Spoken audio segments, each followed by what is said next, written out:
Entonces, cada día, cada uno de estos productores y por otro lado los consumidores hacen un pronóstico de lo que va a pasar al día siguiente, hora a hora. Y entonces, pues los consumidores dicen cuánto se va a consumir y los productores ofertan en base a ello, ¿no? Entonces, por ejemplo, la demanda de los consumidores, pongamos que va a ser esta. Yo solo estoy poniendo un escenario de 4 horas de un día, ¿no? Y aquí tenemos la producción desgranada por cada una de las fuentes a nivel individual y a nivel acumulado. Este mercado es un mercado marginal, lo que significa que el último megavatio que entra en el mercado fija el precio.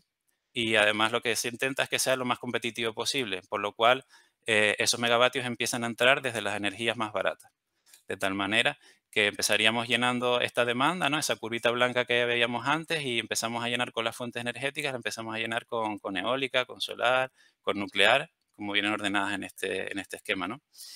Y bueno, si evaluamos las 6 de la mañana, por ejemplo, que no tenemos sol, pues la solar en un día de invierno, ¿no? No tenemos sol a las 6 de la mañana, pues la solar ofrece 0 gigavatios hora, por ejemplo, y la eólica muy poquito. Entonces vemos que tenemos que llegar casi hasta el último elemento para que el acumulado coincida con la demanda y de tal manera que el carbón fijaría el precio a las 6 de la mañana, ¿no? Si nos movemos a las 12 del día, pues ya la solar empieza a tener más presencia, ¿no? A generar más potencia y vemos que aquí, por ejemplo, supongamos que pone 10 gigavatios hora, pues ya llegamos antes a este match de aquí de demanda-producción y el precio lo fijaría el último gigavatio que entra o el último gigavatio que entra, que lo fija el ciclo combinado. Y así sucesivamente, ¿no? Entonces, de esta manera, en este ejemplito de aquí, pues veríamos que a las 6 es el precio más caro y a las 12 de la noche es el precio más barato en este ejemplo, ¿vale? Y bueno, pues aquí tenemos un ejemplo de lo importante que es predecir las renovables, porque a nivel de mercado, cuanto mejor sea nuestra predicción, mejor podremos ofertar, ¿no? Y eso a la larga también reportará en el precio de la electricidad, ¿no?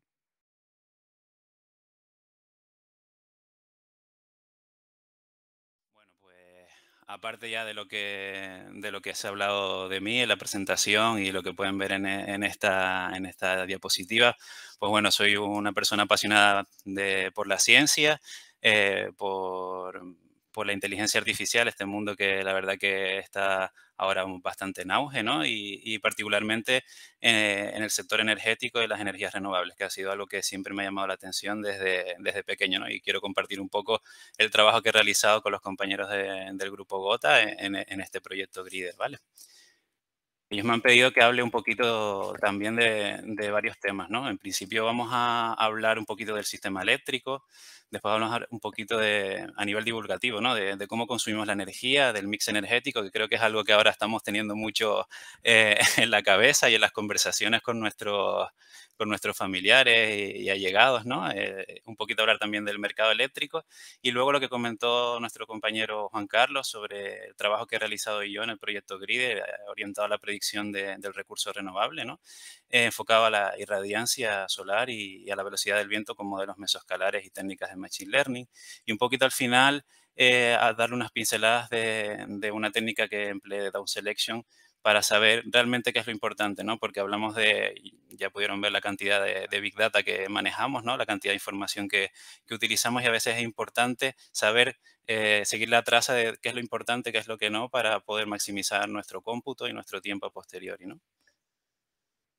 Bueno, si echamos un vistazo al esquema del sistema eléctrico, esto es lo primero que se nos viene a la mente o lo que tenemos ahora mismo en la sociedad, ¿no? Si nos fijamos, tenemos cuatro estamentos bien diferenciados. Por un lado tenemos la generación, por otro lado tenemos las redes de transporte que se encargan de llevar esa electricidad en alto voltaje, redes de 220 kilovoltios, incluso hasta 400 kilovoltios, que llevan a zonas que van llevando esta electricidad a las zonas de consumo, ¿no? Tenemos redes de distribución donde incorporamos subestaciones de transformación que llevan la tensión de tensión alta a tensión media y luego tenemos subestaciones que nos llevan esa tensión media a tensión baja, que es la que finalmente consumimos como particulares, como domésticos y luego pues también como industria, ¿no?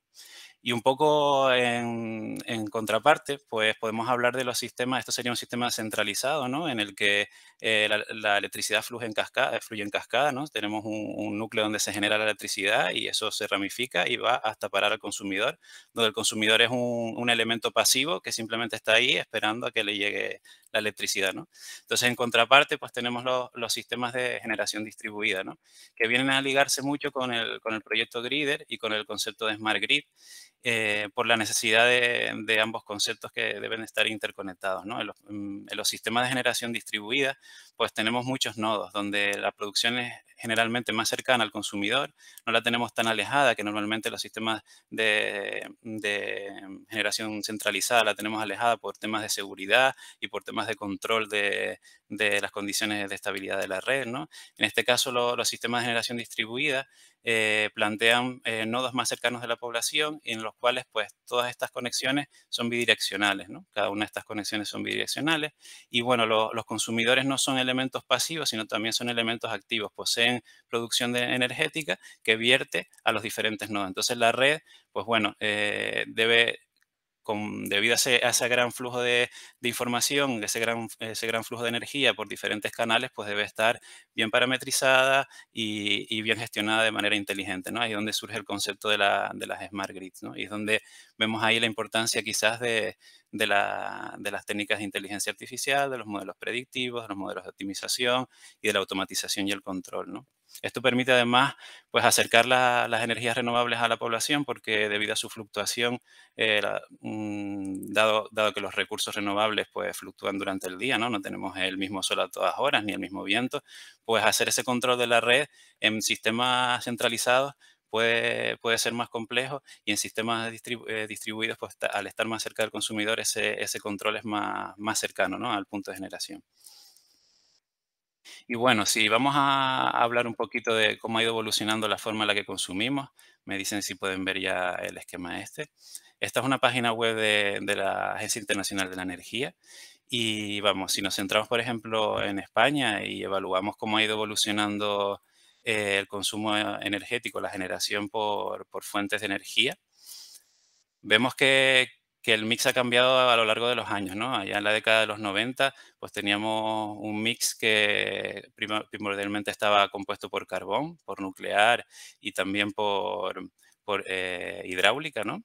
Y un poco por combustibles óleos, ¿no? Que más o menos han mantenido el ratio a lo largo del tiempo, ¿no? Y vemos que en este mix el carbón ha ido en detrimento, ¿no? A lo largo de los años, hasta este 2020, 2021, y en detrimento de, pues bueno, por otro lado, el gas natural que ha ido increciendo, ¿no? Junto con la energía eólica que ha empezado a crecer con el cambio de siglo y la fotovoltaica que empezó a crecer cerca del 2008, ahí que hubo una incentivación bastante potente, lo que pasa que se estancó con la crisis y bueno, en ese momento todavía la eficiencia energética de este tipo de tecnologías no era la óptima y por eso no era tan atractiva para el mercado energético y bueno, pues ahora está completamente cambiada esta situación, las energías renovables son muy eficientes y están cogiendo ratios cada vez más importantes, ¿no? Vemos un poquito ya cómo consume la población, ¿no? Esta es una gráfica en el periodo que estaba comentando Juan Carlos, desde agosto de 2019 a agosto de 2020, del consumo de la población en la isla de Tenerife, ¿no? Vemos un consumo que es más o menos, que es bastante estacionario y periódico, ¿no? Y que oscila entre puntos de 600, entre 300 megavatios hora y 600 megavatios hora, ¿no? Y aquí podemos observar dos ceros energéticos famosos que tuvimos, ¿no? El cero energético primero que hubo en octubre del 2019 y otro que nos pilló en pandemia, ¿no? O saliendo del confinamiento, ¿no? Y aquí vemos la bajada increíble, ¿no? Que hubo con la COVID, ¿no? Y bueno, si hacemos un poquito de zoom, vemos que esta serie temporal es bastante característica, ¿no? Vemos una estacionalidad semanal y luego una periodicidad diaria, ¿no? Aquí vemos uno, dos, tres y hasta 7 días y vuelve a empezar, ¿no? Más o menos. Y luego lo que vemos si nos centramos en uno de esos días es la típica que se llama curva de Pato, que tiene dos momentos de consumo, no sé, quizás es por la forma de la curva que le han dado ese nombre, ¿no? Y que tenemos dos puntos donde consumimos más, que suelen ser en torno a las 8 de la noche y al mediodía. ¿no? Que tiene sentido, ¿no? Las horas en las que pasamos más tiempo en casa, ¿no? Y bueno, si vamos a ver cómo suministramos, cómo hacemos que case esta demanda, ¿no? Cómo llenamos esta área blanca de aquí, ¿no? En términos de diferentes fuentes energéticas, ¿no? Pues vamos a referirnos ahora a la Red Eléctrica de España, que es el operador de red. Estas web que les estoy mostrando las pueden ver ustedes, ¿vale? Aquí tienen el link, pueden entrar directamente y ver la demanda en tiempo real. Esta es la fecha del 9 de octubre de este año, ¿vale? Y esto es en el sistema peninsular, ¿vale? Entonces podemos ver que en estos momentos, pues el mix energético va cambiando en función de las horas del día. Vemos como aquí hay un ratio importante de la solar, evidentemente, porque es en las horas centrales del día, es cuando más radiación solar tenemos y cuando mayor penetración tienen en el mercado, ¿no? Y por otro lado tenemos una fuerte presencia, pues, de nuclear, de hidráulica y bastante de eólica, ¿no? Y aquí vemos también el intercambio que hay en el interior porque la península está conectada con el sistema europeo y hace intercambios de energía, trasvases con Francia, con Portugal, etcétera, ¿no? Y bueno, pues esta sería un poco cómo es la curva esta de Pato que vemos aquí, pero en términos de energía suministrada, ¿no? Y si ya cambiamos de sistema y, por ejemplo, vamos a evaluar en Canarias la isla de Tenerife, vemos que este mix cambia un poquito. Si vamos, por ejemplo, al día anterior para poder ver una curva completa, vemos que el 70% de la energía es suministrada por ciclos combinados, que consumen una gran cantidad de combustible fósil, ¿no? Aquí en Canarias, como poco es llamativo, ¿no? Dada las condiciones meteorológicas que tenemos, el potencial del viento y el potencial de la radiación solar, pero bueno, hay más factores que influyen en esto, ¿no? Y en estos momentos, pues bueno, el mix energético es de este estilo y tenemos una gran presencia de los combustibles fósiles, ¿vale? A ver. Ya hablando un poquito del mercado eléctrico y hablando un poquito de un supuesto, ¿no? Pues vamos a hablar de cómo funciona, ¿no? En el mercado eléctrico pues tenemos las diferentes fuentes que hablábamos antes, ¿no? Y tenemos fuentes que, como comentaba, son fuentes despachables, como por ejemplo los combustibles fósiles, en los que se incluye el carbón, el ciclo combinado, o después también tenemos otras que son también despachables como la hidráulica y la nuclear. ¿Esto qué significa? Que a cualquier hora del día nosotros podemos suplir la demanda, entre comillas, a petición, ¿no? Hay un margen de maniobra, evidentemente, ¿no? Y luego la eólica y la solar, pues debido a la caoticidad de la atmósfera, pues no son, y la periodicidad de la trayectoria del Sol bueno, de la Tierra alrededor del Sol, pues esto hace que el recurso no sea despachable, sino que a determinadas horas pues es cuando tenemos ese suministro energético por estas fuentes, ¿no? Tengan en cuenta que la otra alternativa sería almacenar energía y en estos momentos eso es algo inviable, ¿no? Porque tanto en términos de costos como en términos de infraestructura a gran escala, almacenar energía es algo bastante complejo y es por eso que tenemos que hacer todas estas triquiñuelas, ¿no? Para intentar mezclar diferentes fuentes energéticas para casar esa demanda con esa producción, ¿no? Y bueno, pues la energía solar y la energía eólica, estos son precios orientativos, no son precios definitivos. La energía solar y la energía eólica, pues son energías que son fuentes energéticas que sus instalaciones tienen un coste mayor asociado a la inversión inicial y el coste de diario, pues los costes variables se resumen en costes de operación y mantenimiento. Por eso es fácil para ellas ofrecer energía a coste cero. Mientras que tenemos después el resto de fuentes energéticas que tienen unos costes variables que dependen generalmente de cómo fluctúa el precio de la materia prima y de cómo fluctúan las condiciones de mercado. Es por ello que a veces los precios fluctúan y son mayores, ¿no? Entonces, cada día, cada uno de estos productores y por otro lado los consumidores hacen un pronóstico de lo que va a pasar al día siguiente, hora a hora. Y entonces, pues los consumidores dicen cuánto se va a consumir y los productores ofertan en base a ello, ¿no? Entonces, por ejemplo, la demanda de los consumidores, pongamos que va a ser esta. Yo solo estoy poniendo un escenario de 4 horas de un día, ¿no? Y aquí tenemos la producción desgranada por cada una de las fuentes a nivel individual y a nivel acumulado. Este mercado es un mercado marginal, lo que significa que el último megavatio que entra en el mercado fija el precio. Y además lo que se intenta es que sea lo más competitivo posible, por lo cual esos megavatios empiezan a entrar desde las energías más baratas. de tal manera que empezaríamos llenando esta demanda, ¿no? Esa curvita blanca que veíamos antes y empezamos a llenar con las fuentes energéticas, la empezamos a llenar con eólica, con solar, con nuclear, como vienen ordenadas en este esquema, ¿no? Y bueno, si evaluamos las 6 de la mañana, por ejemplo, que no tenemos sol, pues la solar en un día de invierno, ¿no? No tenemos sol a las 6 de la mañana, pues la solar ofrece 0 gigavatios hora, por ejemplo, y la eólica muy poquito. Entonces vemos que tenemos que llegar casi hasta el último elemento para que el acumulado coincida con la demanda y de tal manera que el carbón fijaría el precio a las 6 de la mañana, ¿no? Si nos movemos a las 12 del día, pues ya la solar empieza a tener más presencia, ¿no? A generar más potencia y vemos que aquí, por ejemplo, supongamos que pone 10 gigavatios hora, pues ya llegamos antes a este match de aquí de demanda-producción y el precio lo fijaría el último gigavatio que entra o el último gigavatio que entra, que lo fija el ciclo combinado. Y así sucesivamente, ¿no?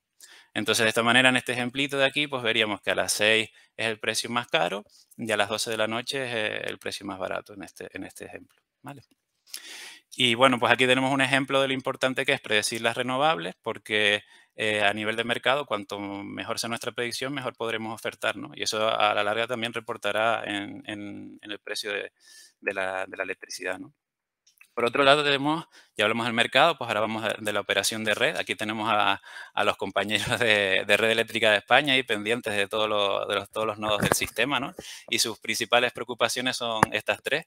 El que case perfectamente la demanda con la producción, el que la frecuencia de la señal de alterna de las redes de transporte y distribución sea de 50 hercios, que es la frecuencia a nivel europeo, y que el factor de potencia sea uno, es decir, la relación entre la potencia activa y la potencia aparente generada en los sistemas, pues que esa relación se mantenga en uno, porque si no aparecen pérdidas de potencia en elementos inductivos y capacitivos que no nos interesan, ¿no? Entonces, bueno, además, una cosa bastante importante en este aspecto es que cada productor, como bien comentábamos antes, da un pronóstico de lo que va a pasar y de lo que va a ofertar, y si se equivoca en la producción que va a dar, pues está legislado que va a ser penalizado porque eso produce fallos en el sistema eléctrico y esos fallos pues pueden ocasionar bastantes agravios a la sociedad, ¿no? Entonces, bueno, pues, ¿cómo se predice, no? Pues hay varias alternativas. Lo primero que se le ocurre a uno es utilizar métodos de persistencia. Básicamente, es decir, lo mismo que pasó ayer va a pasar hoy. La curva que tuvimos ayer va a ser la curva de hoy.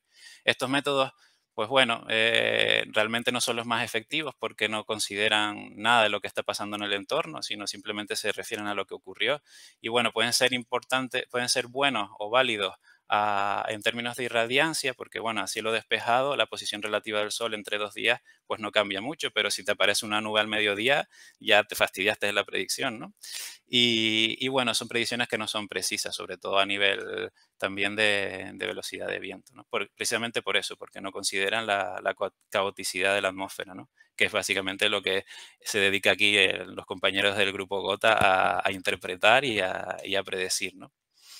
Luego las alternativas tradicionales, pues bueno, son las simulaciones de las que estábamos hablando antes, que ya, bueno, se ha comentado bastante, así que creo que tampoco voy a explicar mucho más de cómo funcionan, ¿no? Pero alternativas tradicionales que están en uso en modelos meteorológicos, en agencias y demás, pues incluyen la utilización de estos modelos meteorológicos de previsión de las condiciones meteorológicas, valga la redundancia, y utilizar técnicas de ensemble pero utilizando un conjunto de simulaciones a una resolución determinada y haciendo un postprocesado estadístico, que bueno, que sí considera la caoticidad de la atmósfera, pero todavía son mejorables las predicciones, porque por ejemplo aquí difiere bastante de lo que es la observación, que es la curva que vemos aquí en azul.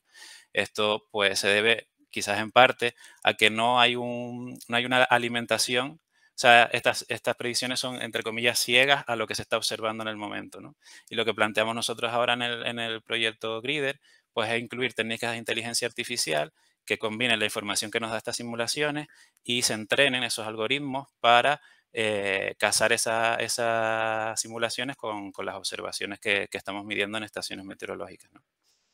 Y bueno, esto es lo que hemos hecho. Yo me voy a dedicar a comentar un poquito lo que he hecho yo en el proyecto GRIDER, en uno de los casos de estudio, ubicado en el Instituto Tecnológico de Energías Renovables, ¿no?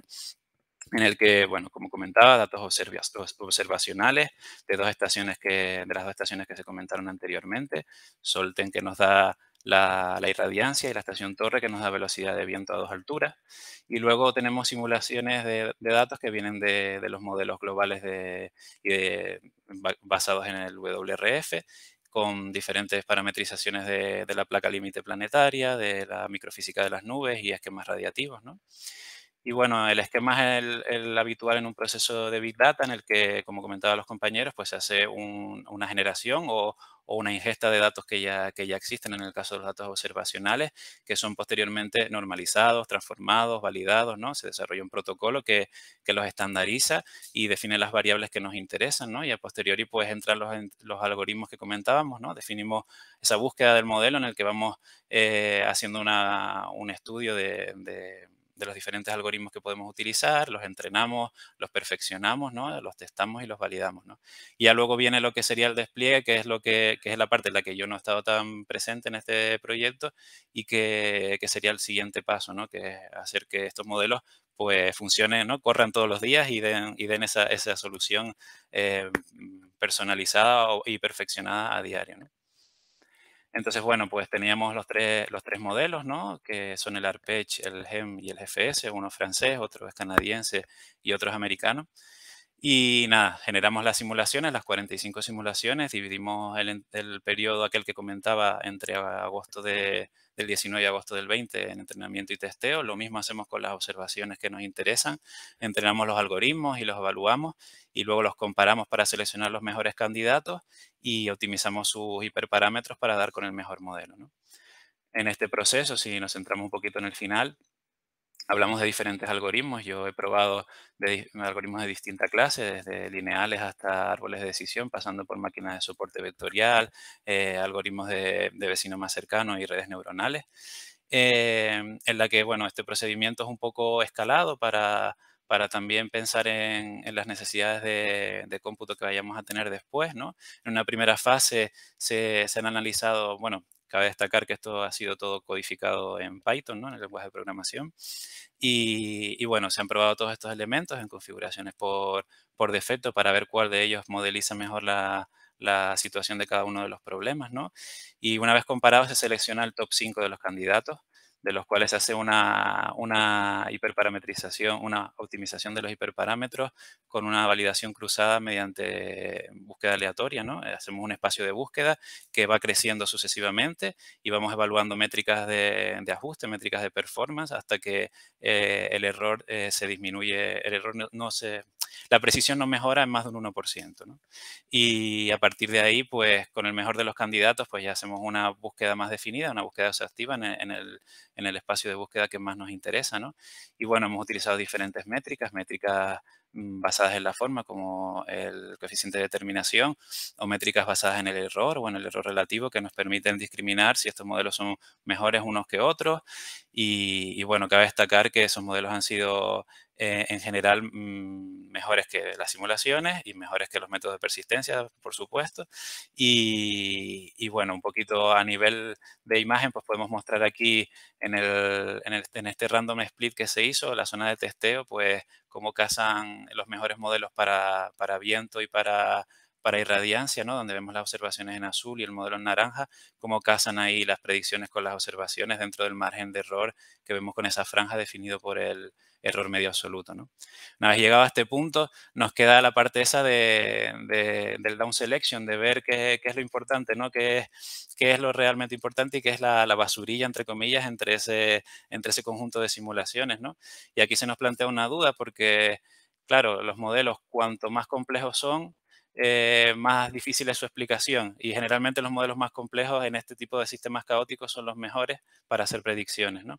Entonces, los modelos resultantes, pues los tenemos ubicados en este esquemita de aquí y explicar el funcionamiento de un modelo tipo black box con peso, con coeficientes lineales de una regresión lineal, pues no es tan simple, ¿no?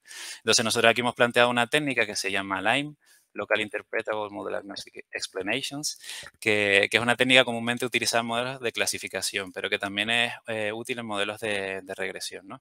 Y básicamente lo que hace es, bueno, tenemos un conjunto de observados, ¿no? De datos observados y un modelo global que los predice, que es esta función naranja, ¿no?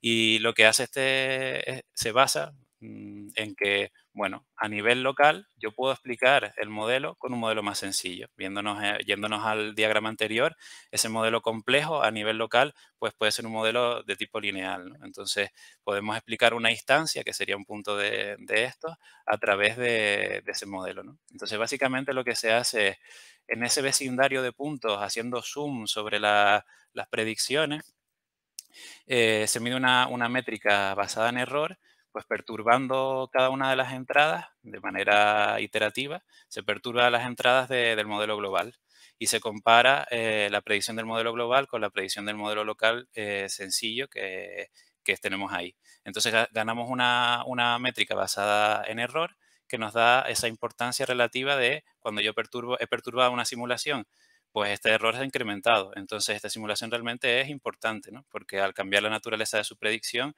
he incrementado el error de la mía, ¿no? Entonces, estamos como comparando un modelo que localmente funciona bien con un modelo que globalmente me va a ser útil, ¿no?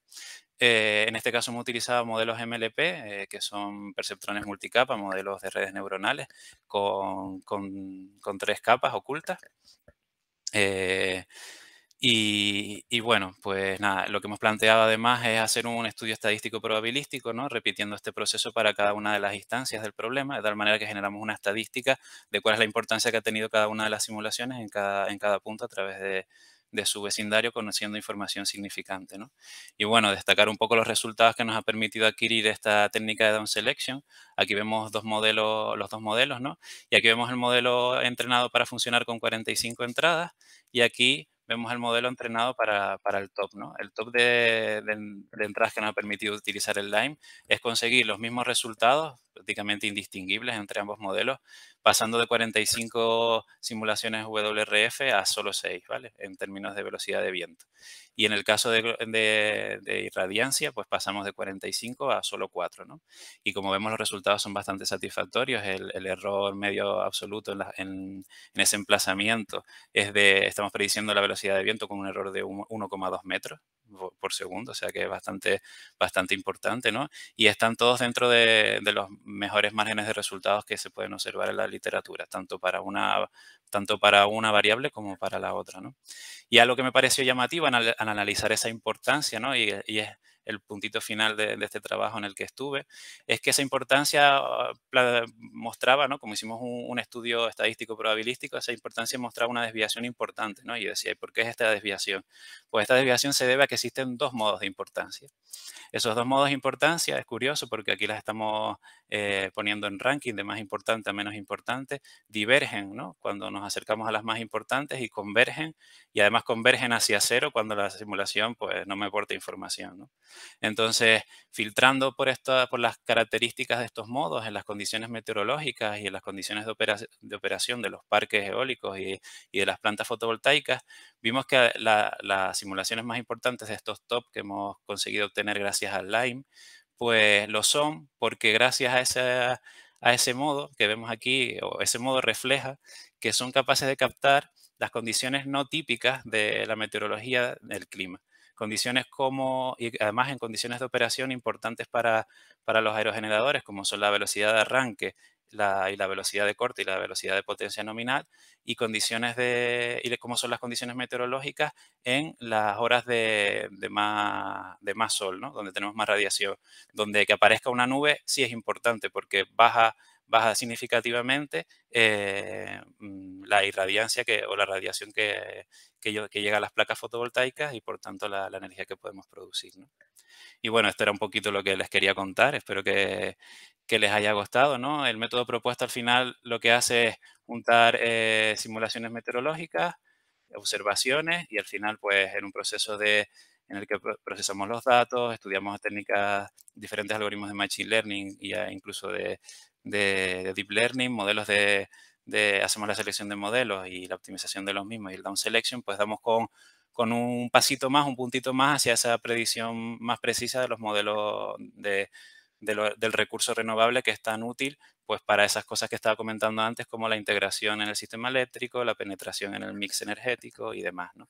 Y bueno, dar mi agradecimiento a los compañeros del grupo Gota, en especial a Juan Pedro y Albano, que fueron los supervisores de este trabajo, ¿no? Y a los miembros del proyecto Grider, y el grupo TEI de HPC, a los supervisores de mi tesis doctoral y a la catedrática y rectora de la universidad, Rosy, que también fue un poco la que me picó con el gusanillo y me dio la oportunidad de presentarme a este proyecto Grider.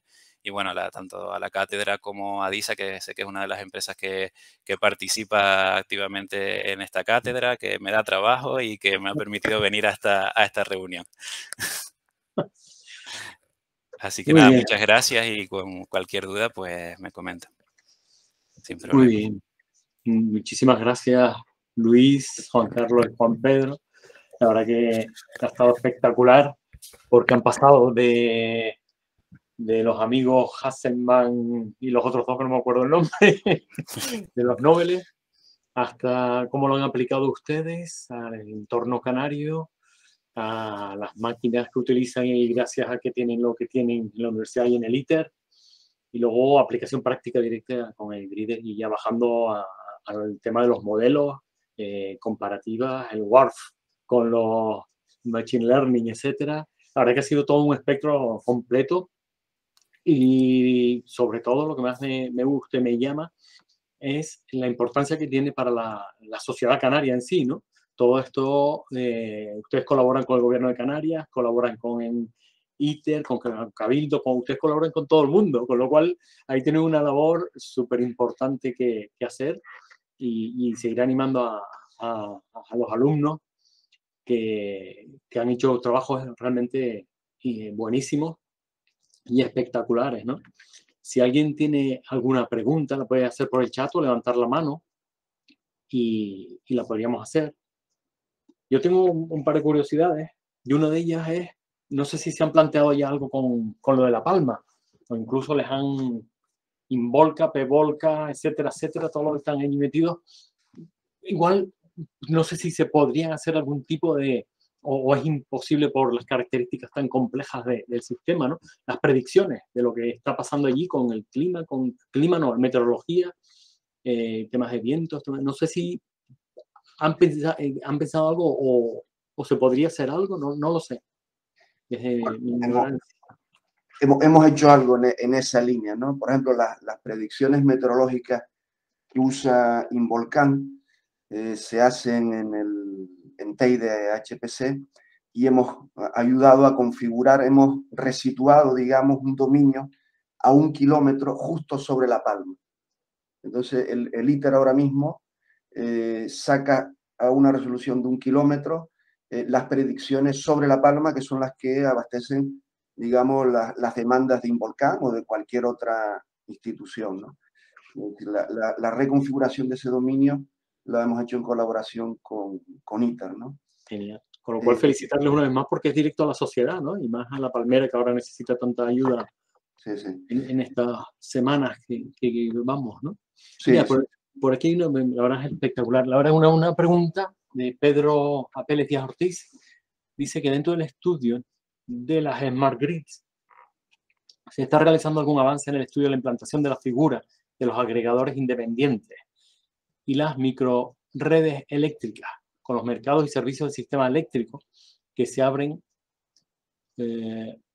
como los servicios de balance, mercados de capacidad, reserva estratégica, control de pensiones. No sé si... Yo creo que esa pregunta quizás va un poco por mi lado, ¿no? Probablemente, ¿no? Bueno, estaba leyéndola y gracias, Pedro, por la pregunta. Bueno, desde nuestro proyecto, en el proyecto Grider, la verdad que no hemos llegado hasta ese punto, ¿no? No estamos centrados no hemos llegado a ese nivel, ¿no? creo que es un nivel más a gran escala, ¿no?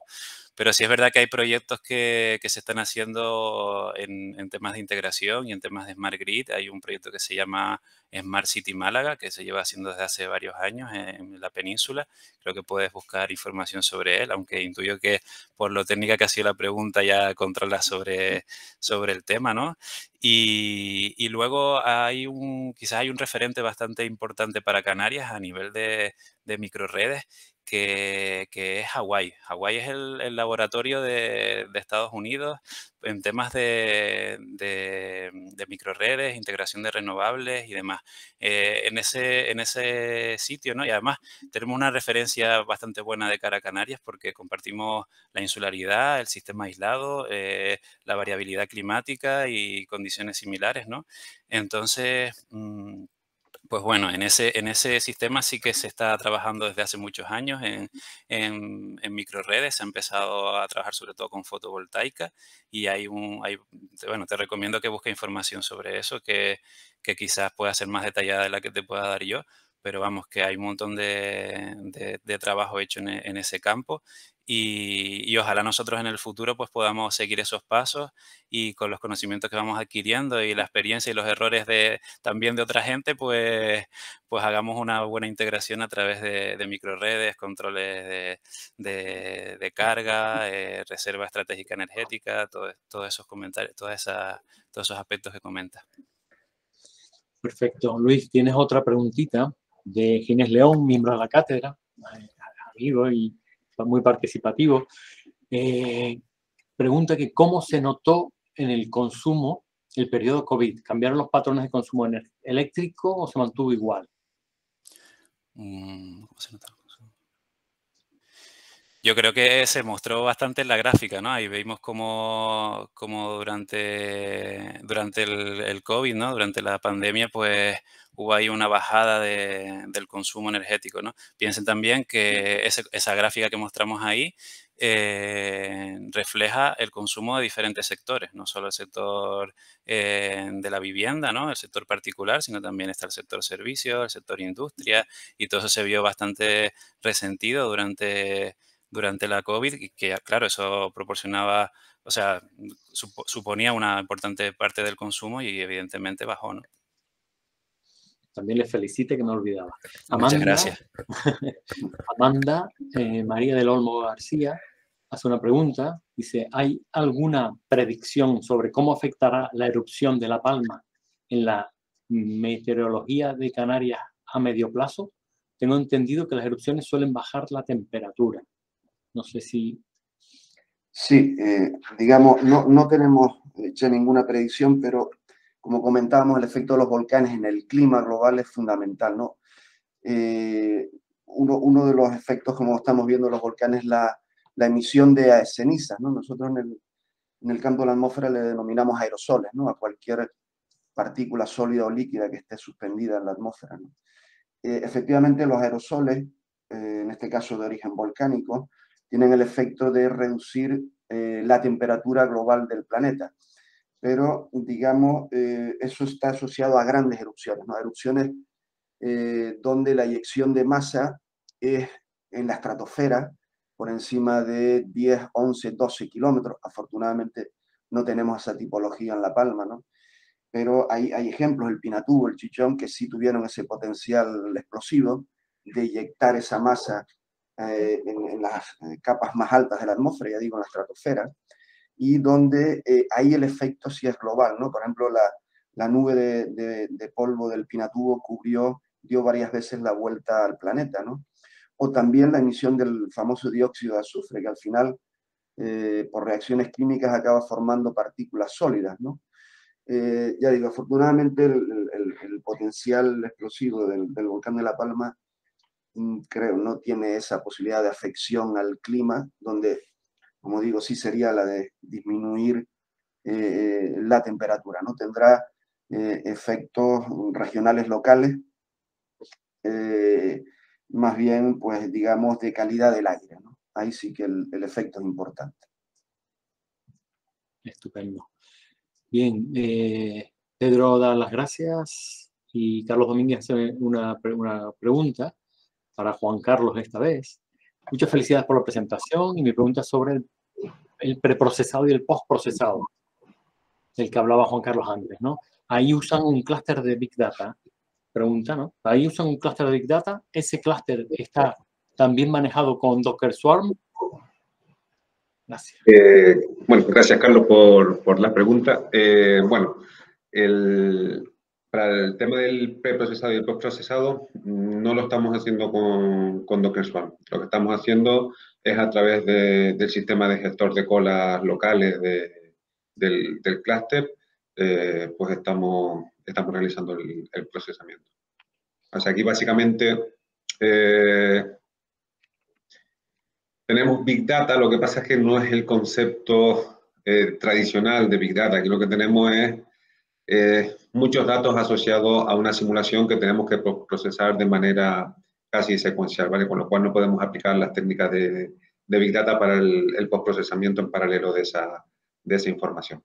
Algunas pruebitas se hacen, pero bueno, de momento estamos todavía en pruebas, a ver si conseguimos cambiar un poco la metodología. Lo que pasa es que es complicado porque además ante ese volumen de información con discos lentos, evidentemente, porque esa cantidad de datos no podemos almacenar en discos rápidos, pues tenemos que ir a sistemas más tradicionales.